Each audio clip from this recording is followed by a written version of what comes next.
All right, Blues, we spent £140 million this summer and we've already focused on the big signings, Sterling, De Bruyne, Delph, Otamendi, but now we need to focus on the kids that we bought. We bought a lot of youth players this summer and we didn't spend lightly on them. I'm joined with Stephen, who writes for it in the Steam Company. Check out his blog in the description below. He's the only City fan who really writes about our youth, so you are a niche. But let's talk about Patrick Roberts. We spent a hell of a lot of money on the English Messi. Well, everyone's a Messi. There isn't really a better prospect English youth level than Patrick Roberts. I would go as far as saying that he's technically brilliant, really gifted player. He's very raw still, but there is a lot of ability there, and the money that has been bandied around for him, it's just as much potential there as the Walcott and Chamberlain, if not more so, in my opinion. So. Is it weird that we haven't put him in the EDS team more? He's kind of being like, he's around the squad, he's not getting in the squad. But yeah. Is that weird? I've got a theory about him in general that, like, City have spent a lot of money on him, and he's come from the Championship with Fulham, and it's worth considering he was only on the bench basically at Fulham. He only played a few times, and when he did, he kind of did struggle a little bit with the kind of the rough and tumble of Championship football, which is natural. So I think the club want to take a closer look at him, put him around the first team and see how he reacts with Silva and Aguero and Yaya Toure, these better players, and then I think they'll make a decision based on how he gets on in about 2 or 3 months' time, because they could throw him straight into youth-team football, but the idea, and it's probably part of his contract when he signed, is that he gets experience moving around the first team squad. I wouldn't be surprised. Maybe if bringing him through the Championships, like I say, it's a bit rough. That's why people send players on loan to the Championship and whatever to get that experience. Maybe they think, well, if he gets this training experience, maybe they can throw him into a Carling Cup game, or maybe that's the idea with him. I'd expect that, to be honest. I would. There's a quote from Pellegrini only, I think it was like a week and a half ago, when he said he wasn't going to buy a new striker. He said he's going to use.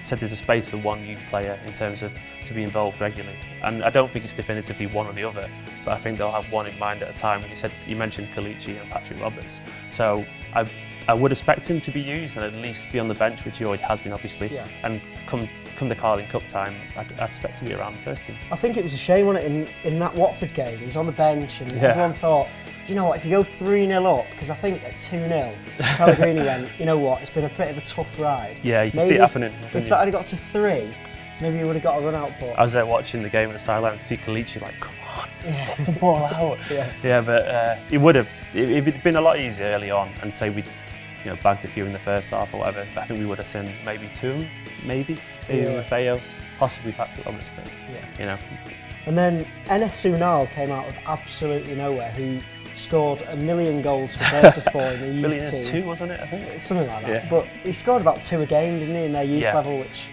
no offence to Turkish youth football, but I don't think that's too much of a grounding. However, they must think a lot of him, because they've sent him out on loan into the Belgian league, which isn't. It's still a decent league, and he's a number 9. They put him straight in at number 9.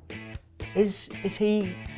I don't know what I make of him, because we saw him a bit in Australia, and it was a bit. Firstly, I've watched a lot of youth football, and scoring that many goals at any level of youth football is an achievement, regardless, because you're playing against players who are of your ability and physique, and you're not literally a man against boys. You are a boy with boys, so it's no mean feat at all. But he made his debut at the age of 16 in the Turkish league, and it's a tough league, the Turkish league. It's a mental league, as we all know. There's crazy people over there, and he did well there as well. And I do think there is something there. And if you give him the number 9 shirt, and he's a big fella as well. He's a big fella for his age, and I think he'll get a run of games. And I don't think it's happened yet for him yet, because it's so early days still. But City see something there, and for 2 million, the potential. Say he turns into even just a Dzeko, that's still a £30 million striker, isn't it? For 2 million. It's exactly, like what we're saying, isn't it? You spend so much money in summer, people say, you're spending 50 million on him.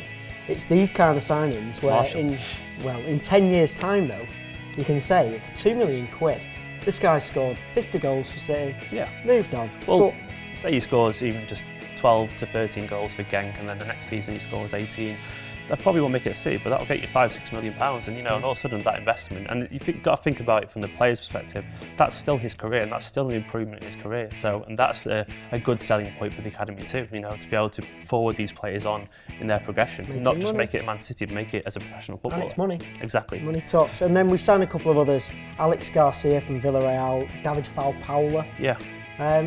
Anything on them yet? I saw Garcia's debut the other day. It was this weird game called the Manchester Senior Cup Final against Bolton, and he's not a winger for one, which I was led to believe he was, but he's basically a lot like Manu Garcia, which is confusing. But he plays in a kind of Pirlo type role. He sat back and he was very tidy on the ball. He's got the Manchester hair. Yeah, and very hacienda. The Pirlo hair. Yeah, but he sat back and he was very tidy, very Spanish. Spreading the play, very very natural, very comfortable on the ball. It was only a debut, but he looked neat and tidy. Paula struggled a little bit so far. I mean, we got him with a free transfer. I wonder if he's a speculative kind of signing where it's kind of relatively risk-free. Like Iheanacho's moved up to the first team clearly. Pozo obviously has sadly moved on, so there's a gap there, for the EDS, and he works really hard. He's quite tough, but he's not quite settled in yet into the EDS. But he could also bag 15 goals, and you've got someone, even if it doesn't make it a City, once again could be an outgo, yeah, so exactly. Can't complain. But anyway, check out part 2. We're going to be talking about the players who've gone out. We've talked about these. We've paid money for these young kids, and now we're going to be talking about the kids who teams have paid mega money to go out. So check out part 2. Link in the description below, and we'll see you soon. I think we won 2-1. 2-1. Come on, 3-0. 3-0. We won 3-0. We won 3-0. Top of the league.